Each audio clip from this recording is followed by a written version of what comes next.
మనసే శివధనుసైనది తొలి చూపుల వశమైనది వలపు స్వయంవరమైనప్పుడు గెలువనిది ఏది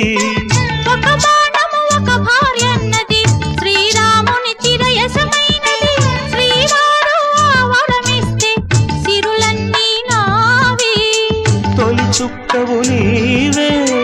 చుక్కానివి నీవే తుదిదాకా నీవే మరు జన్మకు నీవే